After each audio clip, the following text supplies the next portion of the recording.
Hello everybody, I'm Jimmy Fantastic and this is my Dark Elf guide. Dark Elves are the agility team that I recommend to new players and, well, all players I guess.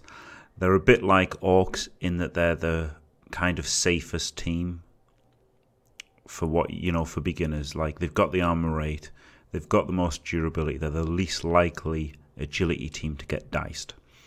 And I think they're basically the best team for a better player to win with, really. I think if you're the better player than somebody, chances are with Dark Elves, you've got more chances to show your ability to make better plays. You know, if you've just got a generic bash team, you're going to make some 2-dice blocks and you're going to protect the ball, and there's a cap on how well you can play, really. Whereas with Dark Elves, really good players can do some really good things with them, I think. And, let's have a look at the three formats. NAF style tabletop, 1100 with some skills. They're great because they get dodge on all their blitzers, guard if they get a double, block or wrestle on their witch elves, and they can even take an assassin and a runner then, because, they both counter wood elves to an extent, runners so that you don't lose the ball when a war dancer hits you, and assassins so they can stab them afterwards. And deals with skinks a little bit as well, so they've got tools there. In a league, they're a great choice because they're just never bad. They're really powerful. Dark Elves are really powerful. They're definitely one of the best races in the game, arguably the best there is for leagues.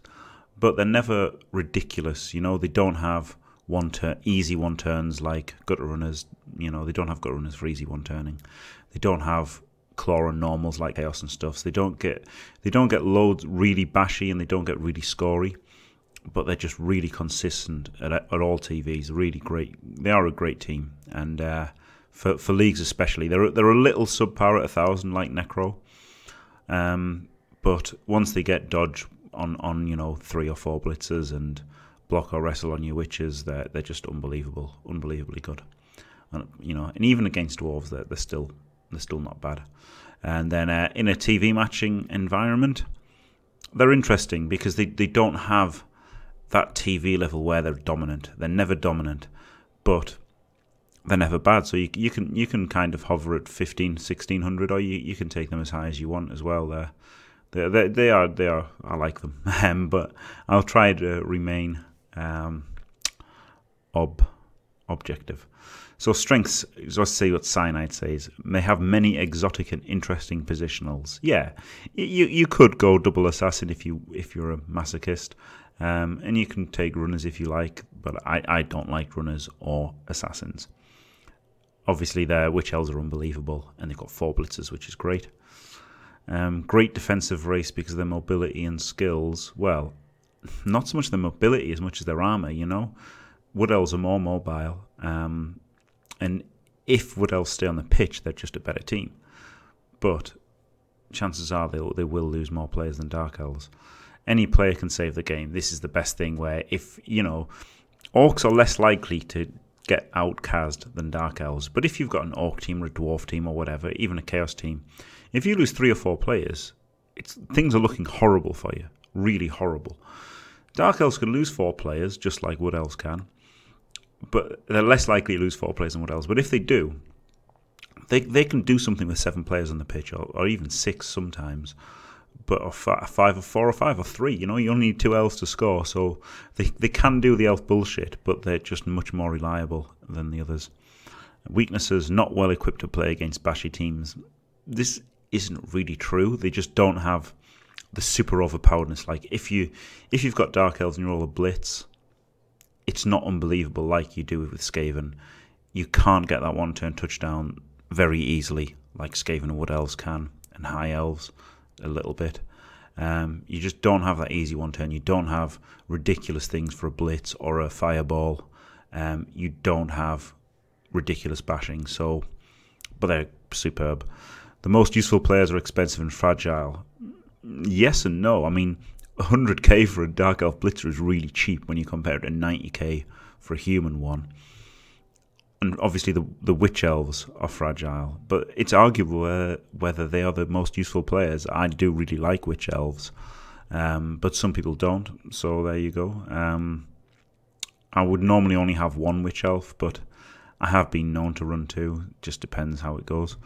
They don't have the skills to use a simply brutal playstyle. Well, they certainly can do that. I mean, if they just need a couple of Mighty Blow and, 2 or 3 guard, and then they suddenly become very bashy. So they can use a simply brutal playstyle. So basically, Dark Elves are what humans wish they were.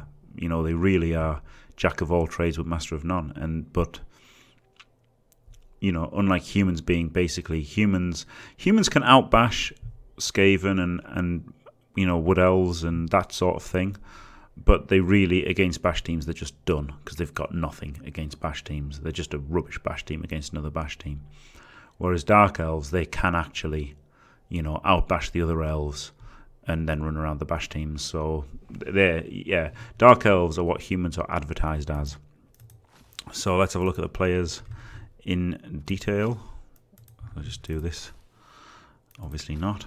Right, so Witch Elves.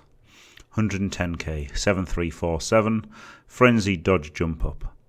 So they are a bit of a liability in a starting team. They're really good. They're clearly really good, They're pretty fast. Frenzy's really good, although early on it's a double-edged sword. They start with Dodge, which is really good to carry with. I like to carry with them, for the first game. Hopefully they score 2 touchdowns and then they get block, and then they're pretty safe. And they've got Jump Up, which is actually surprisingly useful. It's not a skill that I would ever take, but it is good to have. So I generally start with 1 Witch Elf. Skill-wise, I go Block first, then Sidestep, and then you can look at other things. Like I hope for Mighty Blow on them. If I roll a double, I take Mighty Blow every time, and which is why I take the Block. Sidestep, Tackle. Then they start running out of good options, really. But if they get Mighty Blow, they're really good. Or obviously, if you roll a 10, you could actually take Armor, because the difference between 7 and 8 is really big. But I would always take Movement, obviously, because it's more chance of scoring 1-turn touchdowns, and it's just generally more useful. Obviously, always take Strength, always take Agility. If you take Agility, then Leap becomes an instant thing. If you took Agility first skill, I'd consider Wrestle for the leaping Sacker. But they don't get a lot after Blodge, Step and Tackle, really, like all elves. There's a school of thought in Blood Bowl 2 of just taking Wrestle as the first skill and then don't try to skill them anymore. And I can see the point, because they are your weakest players with Armor 7, so you could use them disposable, but because they're Armor 7 and because they just start out so good, and they get so good when they get Block and obviously Mighty Blow, then I just like skilling them up as being the best players. So there's Witch Elves. Right, Blitzer, 100k, 7348, Block. 4 of these guys you can have. They're just unbelievable. They're 10k more than a human Blitzer, but they get plus Agility. That's just outrageous. Their weakness is that they get Agility instead of Strength, and it is a weakness because after Dodge and Sidestep, there's not a lot else. But then I guess with Strength, they've got Guard, Mighty Blow, and Piling On, and there's not a lot else. So I would always take Dodge first skill, Sidestep second skill, then you can get Tackle, maybe Diving Tackle, but you're running out of options after Dodge, Sidestep. But that's okay, because players die. So, and once they get Dodge and Sidestep, they're just unbelievable. Doubles, I'd take Guard usually on Blitzers, just because I'd rather my Witches got Mighty Blow, and I don't usually want to pile on with them. I could, if it was the first skill, I'd maybe take Mighty Blow, because that first Mighty Blow makes such a big difference, getting to make the Mighty Blow blitz every turn. So stats, movement, obviously, Strength and Agility, I take all of those. And again, Agility would mean Leap. I don't like Leap with Agility 4, but with Agility 5, it's ridiculously good. And they take Guard on doubles. Yeah, I'd already said that. Assassins. What's the point? I mean, they're kind of good against low TV things, but I would never really take one. If I did, Dodge, Block, Sidestep, surprisingly enough. And then doubles, you take multiple block, but they're just too fragile. If they were Armor 8, I'd think about taking them, but they're kind of annoying with the shadowing and the stab, so people make a point of removing them, and they're Armor 7, so they're easier to be removed, so I really don't like them. The runner, there is a little niche for him, and that niche is, of course, dump off. So you can, you can play a bit looser and against everybody, but against war dancers particularly, he can dump it off if he gets hit. And to that end, you would want to give him dodge, sure hands, pass, maybe wrestle, and then you can use him as like a safety as well. And then he can just wrestle if he gets hit, seeing as he's going to dump it off anyway. So that could be okay. And again, movement, strength, and agility are the picks there. Or maybe an early leader as well is a decent use for him, I guess. Just leader as your first skill.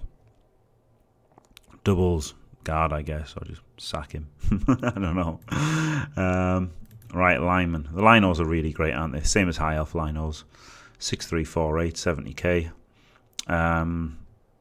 And they're good, block, dodge, sidestep. I tend to take wrestle on these guys, actually. Just because the positionals, I give my witches block. With the 4 blitzers, you get 6 block on your positionals, so your lineman can go wrestle, dodge. I generally take wrestle first rather than dodge. Early, but then late I'd take dodge first maybe if I already had some dodge spam going on. And then doubles. If they've got blodge or rodge, I would take guard. If they didn't, I would take mighty blow. And then like you say, say the first skill was block, then they got a double. You'd take mighty blow. If it was the first skill, I'd take mighty blow and just hit them and try to make a piling on mighty blow guy if you're lucky. I generally shy away from stats on the linos just because blodge or rodge has so much value, wrestle, dodge, block, dodge, that if you take plus strength on him, he's on 6-star player points. He's got to score 4 touchdowns to level again, or 3 in a pass. And then he gets strength 4 and block. But then he's got to get another 15-star player points, which is another 5 touchdowns to get dodge. And then he's really good. I would probably take the strength. But the others, it's harder to justify putting off the block and dodge and sidestep. And I don't take kick on anybody. So there you go. There's a quick look at the players and how to skill them up. And we can see this is the starting roster that I always use. A witch elf. Just really good. 3 blitzers, they're all really good. And 2 rerolls. Your other options are basically swap a witch elf for a blitzer and have 10k. I used to always run just 4 blitzers, no runner. Some people, runners are 80k and assassins are 90k. So you could start with 4 blitzers and a runner, but I just don't like that. I would rather just start with 4 blitzers. I think the runner is the last thing this team needs. You want to carry the ball with these movement 7 guys, and then they're movement 7 already with arm rate and block, so they're just better carriers than the armor 7 guy. And you want skills on them. You want all 4 of your blitzers skilled up as soon as possible. So when I do start with this build, my first purchase is usually the apothecary, though I'm always tempted to just save for the team reroll first, because Dark Elves get so much better when they get that 3rd reroll. They can try a bit more elf bullshit. You've got to be really conservative with 2 rerolls. And while they're still very good with 2 rerolls, they can still be very, very powerful. But I just think having the flexibility of the 3rd reroll lets you try much more and brings an extra dimension to the team. And just so you know what I'm talking about, here's my Dark Elves, triple XLs from Col 2500, and what a boring team this was as well. They didn't really have a lot, Dodge, lots of dodge there. Wrestle on the linos, block on the blitzers and the witch elves, a mighty blow. 1 tackle on the whole team, 3 sidestep, and an agility and a guard. And I mean, this is really uninspiring, isn't it? The skills, but they're just super consistent, and you will get chances to outplay people with them. So that's Dark Elves. So I guess now I should have a look at the star players. So right, okay. So part of what makes Dark Elves so good is the star player selection. Let's have a look. They've got Benoan, who's rubbish. It's not even worth looking what he's got, but he's crap. 7337. He's basically the worst runner ever. Not worth considering. Roxanna Darknail, or just Roxanna on Blood Bowl 2. Really good. Normal witch elf, but she's got leap and Juggernaut and Agility 5. So, you know, it's really good. She can leap and surf people unexpectedly, and obviously is a constant threat to a cage. So it's pretty good. She's a pretty good player to have, 250k. Hubris is really good for 260. Strength 4, Mighty Blow, Strip Ball, Jump Up. So, I mean, he's pretty good. And he's also got Dirty Player, which looks terrible, especially when how good he is as plus strength blitzer. But, you know, if you're a lot of TV down, you could get Hubris and a bribe or two, and he could foul a few times then if you've got a bribe. So it's not worthless, the Dirty Player, but generally you're going to pick him in situations where you don't have Mighty Blow for the Mighty Blow blitz. Morg, obviously, pretty good against Orcs, but everything else, and Lizardmen to an extent. Eldril's pretty great. He's a Pro Elf catcher, 8347, Nos, catch, dodge. He's got pass block, which is obviously a bit lame, but he's got hypnotic gaze, which is amazing. So he's really good, 200k, but he can get squashed a little bit because he's only armor 7 with dodge. And they've got the multi-block, there he is, multi-block assassin. He's kind of alright, but he's 210, so you're just never going to pick him because you need to take Eldril, basically. So that's their star players. Hopefully you enjoyed the video. If you did, don't forget to leave a like and subscribe, and stay fantastic!